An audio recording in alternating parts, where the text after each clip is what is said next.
നിയമസഭാ തെരഞ്ഞെടുപ്പിലെ തിരിച്ചടിക്ക് പ്രധാന കാരണം ന്യൂനപക്ഷ വോട്ടുകളിലെ ഇടതുവിരുദ്ധ ഏകോപനമെന്ന് വിലയിരുത്തി ഇടതുമുന്നണി. ജനങ്ങളിലേക്ക് ഇറങ്ങിച്ചെന്ന് തെറ്റുതിരുത്തി തിരിച്ചു വരണമെന്ന പൊതു അഭിപ്രായത്തിൽ ഇടതുമുന്നണി യോഗം പിരിഞ്ഞു. തനിക്കെതിരായ വ്യക്തി അധിക്ഷേപങ്ങൾ കാര്യമാക്കേണ്ടെന്ന് മുഖ്യമന്ത്രി യോഗത്തിൽ പറഞ്ഞു.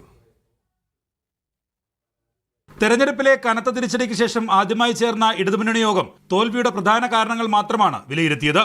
തിരിച്ചടിക്ക് പലവിധ കാരണങ്ങളുണ്ടെങ്കിലും ന്യൂനപക്ഷ വോട്ടുകളിലെ ഇടതുവിരുദ്ധ ഏകോപനം തിരിച്ചടിക്ക് പ്രധാന കാരണമായി എന്നാണ് മുന്നണിയുടെ വിലയിരുത്തൽ. അടിത്തട്ടിലുള്ള വികാരം മനസ്സിലാക്കാൻ പാർട്ടികൾക്കും മുന്നണിക്കും കഴിഞ്ഞില്ല. ഇത് തിരിച്ചടിയുടെ ആഘാതം കൂട്ടി. ജനങ്ങളിലേക്ക് മുന്നണി സംവിധാനം പൂർണ്ണമായും ഇറങ്ങിച്ചെല്ലണമെന്നും ഇടതുമുന്നണി യോഗം വിലയിരുത്തി. ജനങ്ങളിലേക്ക് ഇറങ്ങിച്ചെന്നാൽ 2029 പാർലമെന്റ് തെരഞ്ഞെടുപ്പിൽ തിരിച്ചുവരാമെന്ന് മുഖ്യമന്ത്രി യോഗത്തിൽ പറഞ്ഞു.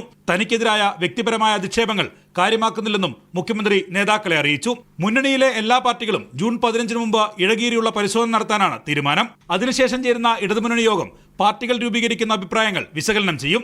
ഇതിനുശേഷമാകും തെറ്റുതിരുത്തൽ നടപടിയിലേക്ക് ഇടതുമുന്നണി കടക്കുക. പ്രതിപക്ഷ നേതാവ് ആരാകണമെന്ന കാര്യത്തിൽ യോഗത്തിൽ തീരുമാനമെടുത്തില്ല. പ്രതിപക്ഷ നേതാവിനെ തീരുമാനിക്കേണ്ടത് CPIM ആണ്. അത് പൂർണ്ണമായും CPM-ന്റെ നിലപാടിനനുസരിച്ചിട്ടാണ് തീരുമാനിക്കുക. അത് അംഗീകരിച്ചുകൊണ്ടാണ് അദ്ദേഹം സംസാരിച്ചിട്ടുള്ളത്. അദ്ദേഹം പത്രക്കുറിപ്പ് ഇറക്കിയിട്ടുണ്ട്. അതിൽ അക്കാര്യത്തിലുള്ള ഒരു ആശങ്കയും വേണ്ടതില്ല. ഭരണവിരുദ്ധ വികാരം ഉണ്ടായെന്ന് ഇപ്പോഴും ഇടതുമുന്നണി വിലയിരുത്തുന്നില്ല. എന്നാൽ പ്രവർത്തന ശൈലിയിൽ തെറ്റ് സംഭവിച്ചോ എന്ന കാര്യം പരിശോധിക്കുമെന്നും LDF കൺവീനർ വിശദീകരിച്ചു. മീഡിയ 1 തിരുവനന്തപുരം.